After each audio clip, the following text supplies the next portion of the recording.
ay waxa looga macaashaa haddaad bisinka u qabato wixii ilaahay ku siiyo alxamdulillaah tiraahid waa macaash aniga 2,000 geed aan beeray kaba soo qaadin $40,000 sanadkii aan ka helo macaash baan ku jiraa inkan baan helay biilkaygii baan haystaa Mawlid Cilmi Yunis oo kamid ah beeraleyda dalka ayaa tacab dadaal iyo maalgelin qaadatay muddo 20 sano ah waxa uu ku beeray beertan ballaaran ee masnada ah oo xilligan la intifaacsado midhaheeda isla markaana uu macaash ka sameeyo beertiisan oo ku taala degmada Dar es Salaam ee waqooyiga magaalada Hargeysa oo ah dhul aan ku ah biyaha iyo ciid ku haboon waxbarashada beeraha telefishinka qaranka Soomaaliland gaar ahaan barnaamijka beeraha ayaa booqday beerta Mawlid Cilmi Yunis waxaana uu noo sheegay in beertan ay ka beeran yihiin 2,000 oo geed oo liin macaan ah 500 oo geed oo liin dhanaan ah liin bambeelmo saytuun timir ambelaf anaga oo magaranaysa aan waxba islahayn tabac baa idinka aad dhaafteen aan islahayn ilaa 2,000 oo geed oo liinta nimka hoos fadhina liin macaanta 500 oo geed oo liin dhanaana ilaa liinta bambeelmada leeydhaa oo iyadu ma badna ilaa 50 geed timirta iyadana aad soo aragteen oo inta imika dhashay ilaa ay 25 geed tahay in kalena ay yaryar tahay haddii imika la kala guranayo ilaa 200 oo geed oo kale laga saari karo taasina dibaddaanu timirta ka soo iibsanay cumaan baanu ka iibsanay geeda aanu keennaba ahaan in badan baa naga dhimatay laakiin intani si wanaagsan bay u tamarisay imika oo idinka arkay midhaheedii tii oo bislaatay oo tii dibadda laga keenayay la mid noqotay marka bambeelmaduna waa sidaas iyaduna aduu dhirta meesha ka beeran waa intaan idiin sheegay waxaa ku jirta baandaraynta ayaa iyaduna ka mid a dhirta beeran major markaad eegto waa orange waxaa ku xiga tir ahaan liinta satroonka liin dhanaanta la yidhaaho waxaa ku xiga tir ahaan cambalafka maangada waxaa ku xigta timirta baandariinta dhirtaas kala kaana baa noo beeran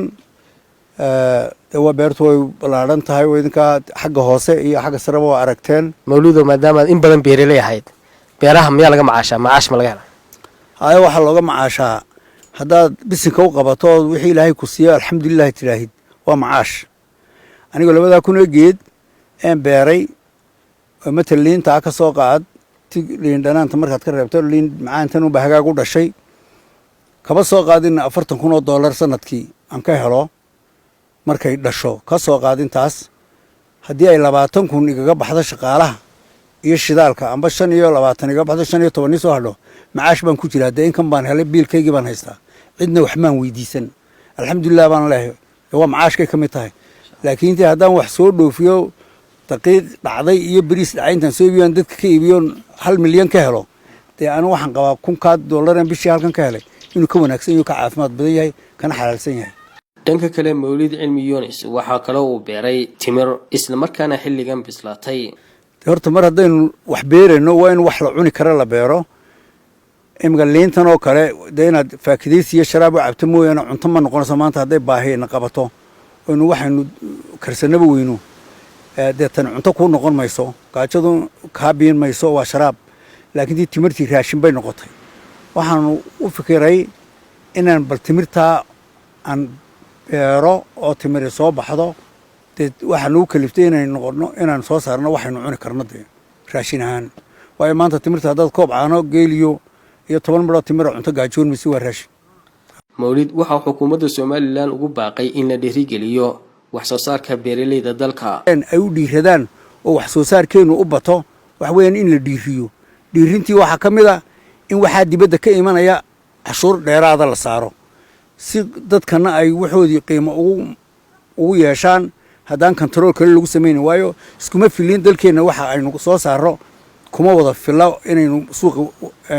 aynu ku filaano hase ahaatee cashuurto si wanaagsan loo cashuuro waa lagu baalans gareyn karaa dadkuna waxoodii bay ku iibin karaan